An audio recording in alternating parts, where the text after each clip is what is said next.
कहाँ खो गई थी तुम? गांव में कॉलेज नहीं था, इस कारण पढ़ने के लिए मैं शहर आया था। यह किसी रिश्तेदार का एक कमरे का मकान था, बिना किराए का था। आसपास सब गरीब लोगों के घर थे और मैं अकेला था। सब काम मुझे खुद ही करने पड़ते थे। खाना बनाना, कपड़े धोना, घर की साफ सफाई करना।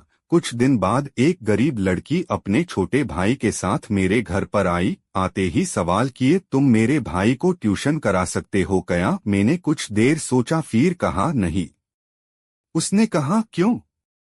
मैंने कहा, टाइम नहीं है, मेरी पढ़ाई डिस्टर्ब होगी। उसने कहा, बदले में मैं तुम्हारा खाना बना दूंगी। शायद उसे पता था कि मैं खाना खुद पकाता हूँ। मैंने कोई जवाब नहीं दिया तो वह और लालच देकर बोली, बर्तन भी साफ कर दूंगी। अब मुझे भी लालच आ ही गया। मैंने कहा, कपड़े भी धो दो तो पढ़ा दूंगा। वो मान गई। इस तरह से उसका रोज घर में आना जाना होने लगा। वो काम करती रहती और मैं उसके भाई को पढ़ा रहा होता। ज्यादा बात नहीं होती। उसका भाई 8वीं कक्षा में था, खूब होशियार था, इस कारण ज्यादा माथापच्ची नहीं करनी पड़ती थी। कभी कभी वह घर की सफाई भी कर दिया करती थी। दिन गुजरने लगे। एक रोज शाम को वो मेरे घर आई तो उसके हाथ में एक बड़ी सी कुल्फी थी। मुझे दी तो मैंने पूछ लिया, कहाँ से लाई हो? उसने कहा, घर से। आज बरसात हो गई तो कुल्फियां नहीं बिकी। इतना कहकर वह उदास हो गई। मैंने फिर कहा, मगर तुम्हारे पापा तो समोसे चोरी का ठेला लगाते हैं। उसने कहा, वो सर्दियों में समोसे चोरी और गर्मियों में कुल्फी। और आज बरसात हो गई तो कुल्फी नहीं बिकी, मतलब ठंड के कारण लोग कुल्फी नहीं खाते। ओह, मैंने गहरी सांस छोड़ी। रुलाने वाली लव स्टोरी। मैंने आज उसे गौर से देखा था। गंभीर मुद्रा में वो उम्र से बड़ी लगी, समझदार भी, मासूम भी। धीरे धीरे वक्त गुजरने लगा। मैं कभी कभार उसके घर भी जाने लगा, विशेष तौर पर किसी त्योहार या उत्सव पर। कई बार उससे नजरें मिलती तो मिली ही रह जाती, पता नहीं क्यों। ऐसे ही समय बीतता गया। इस बीच कुछ बातें मैंने उसकी भी जान ली कि वो बूंदी बांधने का काम करती है। बूंदी मतलब किसी ओढ़नी या चुनरी पर धागे से गोल गोल बिंदु बनाना। बिंदु बनाने के बाद चुनरी की रंगाई करने पर डिजाइन तैयार हो जाती है। मैंने बूंदी बांधने का काम करते उसे बहुत बार देखा था। एक दिन मैंने उसे पूछ लिया, ये काम तुम क्यों करती हो? वह बोली, पैसे मिलते हैं, क्या करोगी पैसों का? इकट्ठे करती हूँ। कितने हो गए? यही कोई 6-7 हजार। मुझे 1000 रुपए उधार चाहिए, जल्दी लौटा दूंगा। मैंने मांग लिए। उसने सवाल किया, किस लिए चाहिए? कारण पूछोगी तो रहने दो, मैंने मायूसी के साथ कहा। वो बोली, अरे मैंने तो ऐसे ही पूछ लिया, तू मांगे तो सारे दे दूं। उसकी ये आवाज अलग सी जान पड़ी, मगर मैं उस वक्त कुछ समझ नहीं पाया। पैसे मिल रहे थे, उन्हीं में खोकर रह गया। एक दोस्त से उधार लिए थे, कमबख्त 2-3 बार मांग चुका था। एक रोज मेरी जेब में गुलाब की टूटी पंखुड़ियां निकली, मगर तब भी मैं यही सोच कर रह गया कि कॉलेज के किसी दोस्त ने चुपके से डाल दी होगी। उस समय इतनी समझ भी नहीं थी। एक दिन कॉलेज की मेरी एक दोस्त मेरे घर आई कुछ नोट्स लेने। मैंने दे दिए और वो मेरे घर के बाहर खड़ी थी और मेरी दोस्त को देखकर बाहर से ही तुरंत वापस घर चली गई।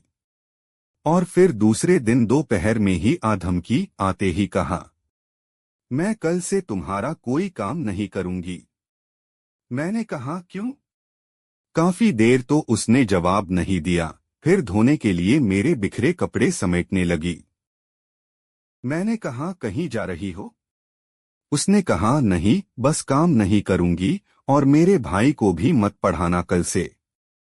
मैंने कहा, अरे तुम्हारे 1000 रुपए कल दे दूंगा, कल घर से पैसे आ रहे हैं। मुझे पैसे को लेकर शंका हुई थी, इस कारण पक्का आश्वासन दे दिया।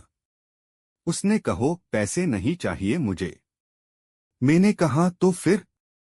मैंने आंखें उसके चेहरे पर रखी और उसने एक बार मुझसे नजर मिलाई तो लगा हजारों प्रश्न है उसकी आंखों में, मगर मेरी समझ से बाहर थे। उसने कोई जवाब नहीं दिया। मेरे कपड़े लेकर चली गई। अपने घर से ही धोकर लाया करती थी। दूसरे दिन वह नहीं आई, न उसका भाई आया। मैंने जैसे तैसे खाना बनाया, फिर खाकर कॉलेज चला गया। दोपहर को आया तो सीधा उसके घर चला गया, यह सोचकर कि कारण तो जानू काम नहीं करने का। उसके घर पहुंचा तो पता चला कि वो बीमार है। एक छप्पर में चारपाई पर लेटी थी अकेली। घर में उसकी मम्मी थी जो काम में लगी थी। मैं उसके पास पहुंचा तो उसने मुंह फेर लिया करवट लेकर। मैंने पूछा दवाई ली क्या? नहीं, छोटा सा जवाब दिया बिना मेरी तरफ देखे। मैंने कहा क्यों नहीं ली? उसने कहा मेरी मर्जी, तुझे क्या? मुझसे नाराज क्यों हो ये तो बता दो, तुम सब समझते हो। फिर मैं क्यों बताऊं? कुछ नहीं पता, तुम्हारी कसम, सुबह से परेशान हूँ, बता दो। नहीं बताऊंगी, जाओ यहाँ से। इस बार आवाज रोने की थी। मुझे जरा घबराहट सी हुई। डरते डरते उसके हाथ को छूकर देखा तो मैं उछल कर रह गया। बहुत गर्म था। मैंने उसकी मम्मी को पास बुलाकर बताया, फिर हम दोनों उसे हॉस्पिटल ले गए। डॉक्टर ने दवा दी और एडमिट कर लिया। कुछ जांच वगैरह होनी थी, क्योंकि शहर में 1-2 डेंगू के मामले आ चुके थे। मुझे अब चिंता सी होने लगी थी। उसकी माँ घर चली गई उसके पापा को बुलाने। मैं उसके पास अकेला था। बुखार जरा कम हो गया था। वह गुमसुम सी लेटी थी, दीवार को घूर रही थी एकटक। मैंने उसके चेहरे को सहलाया तो उसकी आंखों में आंसू आ गए और मेरे भी। मैंने भरे गले से पूछा बताओगी नहीं? उसने आंखों में आंसू लिए मुस्कराकर कहा, अब बताने की जरूरत नहीं है। पता चल गया है कि तुझे मेरी परवाह है ना? मेरे होठों से अपने आप ही एक अल्फाज निकला, बहुत। उसने कहा बस, अब मैं मर भी जाऊं तो कोई गिला नहीं। उसने मेरे हाथ को कसकर दबाते हुए कहा। उसके इस वाक्य का कोई जवाब मेरे लबों से नहीं निकला, मगर आंखें थी जो जवाब को संभाल न सकी, बरस पड़ी। वह उठकर बैठ गई और बोली रोता क्यों है पागल? मैंने जिस दिन पहली बार तेरे लिए रोटी बनाई थी, उसी दिन से चाहती हूँ तुझे। एक तू था पागल, कुछ समझने में इतना वक्त ले गया। फिर उसने अपने साथ मेरे आंसू भी पोंछे। फिर थोड़ी देर बाद उसके घर वाले आ गए। रात हो गई थी, उसकी हालत में कोई सुधार नहीं हुआ। फिर देर रात तक उसकी बीमारी की रिपोर्ट आ गई। बताया गया कि उसे डेंगू है। और ये जानकर आग सी लग गई मेरे सीने में। खून की कमी हो गई थी उसे, पर खुदा का शुक्र है कि मेरा खून मैच हो गया था उसका भी। 2 बोतल खून दिया मैंने तो जरा शकून सा मिला दिल को। उस रात वह अचेत सी रही, बार बार अचेत अवस्था में उल्टियां कर देती थी। मैं 1 मिनट भी नहीं सोया उस रात। डॉक्टरों ने दूसरे दिन बताया कि रक्त में प्लेटलेट्स की संख्या तेजी से कम हो रही है, खून और देना होगा। डेंगू का वायरस खून का थक्का बनाने वाली प्लेटलेट्स पर हमला करता है। अगर प्लेटलेट्स खत्म तो पूरे शरीर के अंदरूनी अंगों से खून का रिसाव शुरू हो जाता है, फिर बचने का कोई चांस नहीं। मैंने अपना और खून देने का आग्रह किया, मगर रात को दिया था, इस कारण डॉक्टर ने मना कर दिया। फिर मैंने मेरे कॉलेज के 2-4 दोस्तों को बुलाया। साले 10 एक साथ आ गए, खून दिया, हिम्मत बंधाई, पैसों की जरूरत हो तो देने का आश्वासन दिया और चले गए। उस वक्त पता चला दोस्त होना भी कितना जरूरी है। पैसों की कमी नहीं थी, घर से आ गए थे। दूसरे दिन की रात को वो कुछ ठीक दिखी, बातें भी करने लगी। रात को सब सोए थे, मैं उसके पास बैठा जाग रहा था। उसने मुझे कहा, पागल बीमार मैं हूं तू नहीं, फिर ऐसी हालत क्यों बना ली है तुमने? मैंने कहा तू ठीक हो जा, मैं तो नहाते ही ठीक हो जाऊंगा। उसने उदास होकर पूछा, एक बात बता। मैंने कहा क्या? उसने कहा मैंने एक दिन तुम्हारी जेब में गुलाब डाला था, तुझे मिला? मैंने कहा सिर्फ पंखुड़ियां मिली थी। हाँ, उसने कहा कुछ समझे थे नहीं? क्यों? सोचा था कॉलेज के किसी दोस्त की मजाक है। और वो रोटियां कौन सी, दिल के आकार वाली? अब समझ में आ रहा है, बुद्धू हो। हाँ, फिर वह हंसी काफी देर तक, निश्चल मासूम हंसी। कल सोए थे क्या? नहीं, अब सो जाओ, मैं ठीक हूँ, मुझे कुछ न होगा। सचमुच नींद आ रही थी, मगर मैं सोया नहीं। मगर वह सो गई।